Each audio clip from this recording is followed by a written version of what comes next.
ॐ सोमनाथाय नमः। ॐ मल्लिकार्जुनाय नमः। ॐ महाकालेश्वराय नमः। ॐ ओंकारेश्वराय नमः। ॐ वैद्यनाथाय नमः। ॐ भीमशंकराय नमः। ॐ रामेश्वराय नमः। ॐ नागेश्वराय नमः।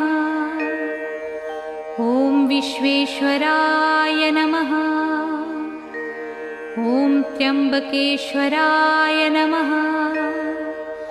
ॐ केदारेश्वराय नमः। ॐ भुस्मेश्वराय नमः।